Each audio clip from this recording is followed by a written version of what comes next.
നമുക്ക് മൊത്തത്തിലൊന്ന് പ്ലാൻ ചെയ്യണം. അതെ, കൃത്യമായ പ്ലാനിങ് ഇല്ലെങ്കിൽ നമ്മൾ പറഞ്ഞതൊന്നും നമുക്ക് നടപ്പിലാക്കാൻ കഴിയില്ല.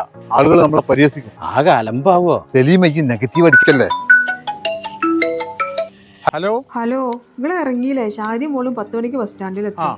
അതിന് ഞാൻ പോകേണ്ട ഒരു കാര്യമില്ല. ഞാൻ വിളിച്ചു പറഞ്ഞിട്ടുണ്ട്, അവര് ചെന്നാ മതി. അതൊന്നും പറ്റൂല. നിങ്ങൾ ഉണ്ടാവുന്ന ധൈര്യത്തിലാ ഓര് വരുന്നത്. ഒന്ന് വേഗം ചെല്ലി. അല്ല, എനിക്ക് എന്റെ ഭാര്യയുടെ അനിയത്തിയും മകളും സ്റ്റാൻഡിലേക്ക് വരുന്നുണ്ട്.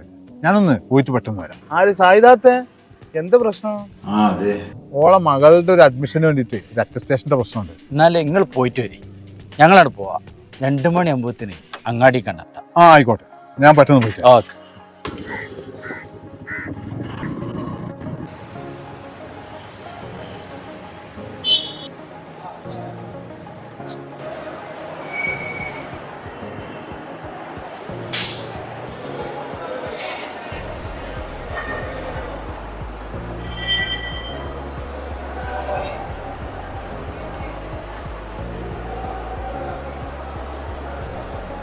ഹലോ, നിങ്ങളെവിടെ? 10 മണിക്ക് എത്തുമെന്ന് പറഞ്ഞിട്ട് ഇപ്പൊ 12 മണി ആറായി.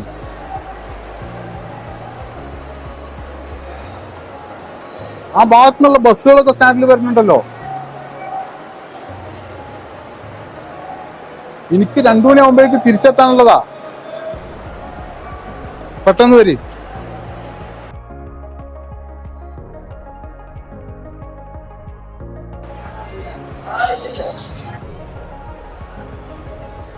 ഇതിപ്പോ അവരാവശ്യത്തിന് ഞാൻ കാത്തുക്കേണ്ട അവസ്ഥ വന്നല്ലോ.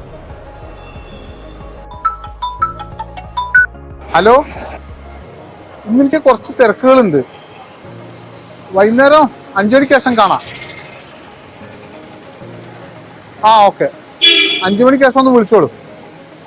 ഇല്ലെങ്കിൽ നാളെ രാവിലെ വന്നാൽ നമുക്ക് കാണാം. ഓക്കെ, ശരി. നാളെ രാവിലെ വന്നോളൂ.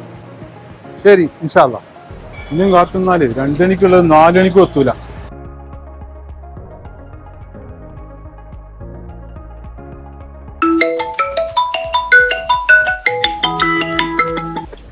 ഹലോ, നിങ്ങൾ എന്ത് പണിയാ കാണിച്ചത്? ഒരെത്തിന് മുന്നേ നിങ്ങൾ തിരിച്ചു വന്നൂല്ലേ?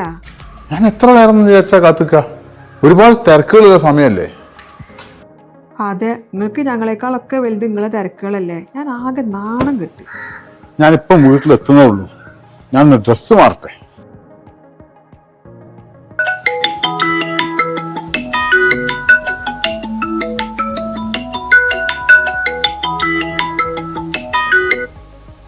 ഒരു 15 മിനിറ്റ് കൂടി നിൽക്കാൻ നിങ്ങൾക്ക് പറ്റിയില്ല? 15 മിനിറ്റ് അല്ല, 10 മണിക്ക് എത്തിയ ഞാന് 1:15 അവിടുന്ന് തിരിച്ചു പോകുന്നത്. മണിക്കൂറുകൾ അവിടെ കാത്തുക്കേണ്ടി വന്നത്. അവരുടെ എത്തി നിങ്ങളെ വിളിച്ചപ്പോൾ നിങ്ങളുടെ ഫോൺ സ്വിച്ച് ഓഫ് ആണ്. ഞാൻ ഫോണൊന്നും ഓഫാക്കിയിട്ടില്ല. പള്ളിയിൽ കയറിയപ്പോൾ ഒന്ന് സൈലന്റ് ആക്കിയിരുന്നു. അല്ലെങ്കിൽ വല്ല സിഗ്നൽ പ്രശ്നമാവും. ഏതായാലും അവിടെ വന്നാൽ ഇന്നൊരു കാണൂലേ. എന്റെ അനിയത്തി ആയതുകൊണ്ടല്ലേ നിങ്ങൾ ഇങ്ങനെ ചെയ്തത്? 10 മണിക്ക് എത്താൻ 11 മണിക്കല്ല വീട്ടിൽ നിന്ന് ഇറങ്ങേണ്ടത്. എത്ര മണിക്കാ പുറപ്പെട്ടെന്ന് അവരോടൊന്ന് ചോദിച്ചു നോക്ക്. എൻ്റെ കുറേ സമയം നഷ്ടപ്പെടുത്തി. ഇനിയിപ്പോൾ ഏതായാലും അവരുടെ അടുത്ത് ആ പേപ്പറും കാര്യങ്ങളൊക്കെ വാങ്ങിക്കാം. നമുക്ക് റെഡിയാക്കി എന്നാണ്ട് എത്തിച്ചു കൊടുക്കാം.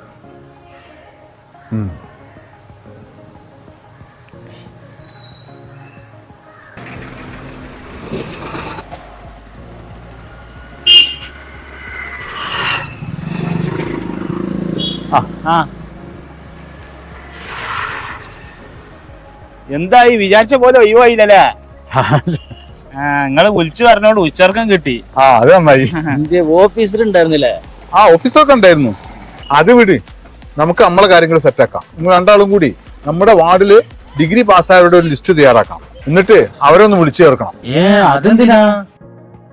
ഗ്രാമസഭാ സംഘാടക സമിതിയില് വിദ്യാഭ്യാസമുള്ളവരും വിദഗ്ധരും ഉണ്ടാവണം. അവരിൽ നിന്ന് സമർത്ഥരെ നമുക്ക് ഫോക്കസ് ഗ്രൂപ്പിലും വർക്കിംഗ് ഗ്രൂപ്പിലും ഉൾപ്പെടുത്താം. അല്ല ആചാര്യ, അത് നമ്മളെ പാർട്ടിക്കാരുണ്ട്. അപ്പൊ വേണ്ടെന്ന് മാത്രമല്ല, എതിർ പാർട്ടിക്കാർക്ക് മുൻഗണന കൊടുക്കണം. പാർട്ടി വ്യത്യാസമൊക്കെ നമുക്ക് അടുത്ത തെരഞ്ഞെടുപ്പിൽ നോക്കിയാൽ മതി. വാർഡിലെ ജനങ്ങളുടെ പുരോഗതിയാണ് നമുക്ക് ഇപ്പൊ മുഖ്യം. പാർട്ടിയൊക്കെ താനെ ശക്തിപ്പെട്ടോളൂ. അത് ശരിയാ. എന്നാ പിന്നെ ശരിയാ ആചാര്യ, ഞങ്ങള് ലിസ്റ്റ് തയ്യാറാക്കിയാണ്ട് വീട്ടിൽ വരാം.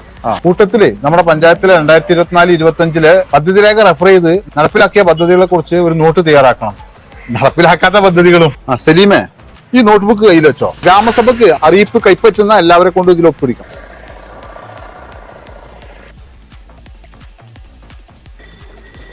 ആ ഞാൻ വീട്ടിൽ പോയപ്പോ പറഞ്ഞു ഇങ്ങോട്ട് പോന്നങ്ങണേന്ന്. ആ നിങ്ങള് ആ ഞാന് ഇന്നലെ വിളിച്ചിരുന്നല്ലോ. ആ നിങ്ങള് രാവിലെ വരാന്നല്ലേ പറഞ്ഞത്? അതുവരെ നമുക്ക് ഇവിടെ തൽക്കാലം ഇവിടെ ഇരിക്കാം. ഞാൻ നിങ്ങളെ പഞ്ചായത്തിലെ ചില വാഗ്ദാനങ്ങളും അത് നടപ്പിലാക്കാനുള്ള ശ്രമങ്ങളെ കുറിച്ചൊക്കെ കേട്ടു. അപ്പൊ അതിനെ കുറിച്ചൊക്കെ ഒന്ന് അറിയാൻ വേണ്ടിയിട്ട് വന്നതാണ്. ഓ അത് വലിയ കാര്യമൊന്നുമില്ല. നമ്മളെ ഉത്തരവാദിത്തങ്ങൾ നിറവേറ്റാൻ ശ്രമിക്കുക, അത്രേ ഉള്ളൂ. ഇത് പറയാനൊക്കെ എളുപ്പാ, ഇത് നടക്കണ്ടേ? നടപ്പിലാക്കാൻ പൈസ എവിടെ? എന്താ പേര് പറഞ്ഞത്? ഷെഫീഖ് എന്നല്ലേ? ഷെഫീഖ് എല്ലാ വർഷത്തെയും ബജറ്റ് പരിശോധിക്കാറുണ്ടോ? ഇല്ല.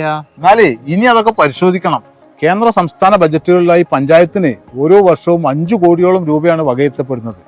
അതിനെക്കുറിച്ച് നമ്മുടെ വാർഡിലെ ഓരോ വോട്ടർക്കും ബോധ്യമുണ്ടാക്കുക എന്നതാണ് നമ്മുടെ ആദ്യത്തെ ഉത്തരവാദിത്തം. അമ്മേ 5 കോടിയോ? അതൊന്നും ഉണ്ടാവില്ല. ഓ ശരി, അത് പരിശോധിക്കുമ്പോൾ മനസ്സിലാവും. ഏതായാലും കാര്യങ്ങളിൽ നല്ല ശ്രദ്ധ ഉണ്ടാവണം. തീർച്ചയായും ശ്രദ്ധിക്കും. നിങ്ങൾക്ക് കുറച്ചും കൂടി കാര്യങ്ങളൊക്കെ ഇത് കുറിച്ച് അറിയാൻ താല്പര്യമുണ്ട്. നിങ്ങളെ ഫോൺ വിളിക്കുന്നതുകൊണ്ട് നിങ്ങൾക്ക് ബുദ്ധിമുട്ടൊന്നും ഉണ്ടാവില്ലല്ലോ? നിങ്ങളെ തിരക്ക് കഴിഞ്ഞിട്ട് ഞാൻ നിങ്ങളൊന്നും കൂടി വന്ന് കാണാം. ഒരു ബുദ്ധിമുട്ടുമില്ല. വിളിക്കുന്നതിലും വരുന്നതിലും ഒക്കെ സന്തോഷമേ ഉള്ളൂ. പൊതുജനങ്ങൾക്ക് ഉപകാരപ്പെടണം. എന്നാ ശരി, നമുക്ക് കാണാം കേട്ടോ. ഓക്കെ. ഒരു കാര്യം പ്രത്യേകം ഓർമ്മിപ്പിക്കാണ്ട്, ഗ്രാമസഭാ യോഗങ്ങള് നിയമസഭ പോലെ തന്നെ ചർച്ചകളും പ്രമേയങ്ങൾ അവതരിപ്പിക്കലും സബ് കമ്മിറ്റികളും ഒക്കെ ആയിട്ട് സജീവവും മനോഹരവുമാകണം. എന്നാലേ ഒരു ജനപ്രതിനിധി എന്ന നിലയിൽ നിങ്ങളും ഞാനും ഒക്കെ വിജയിക്കുകയുള്ളൂ.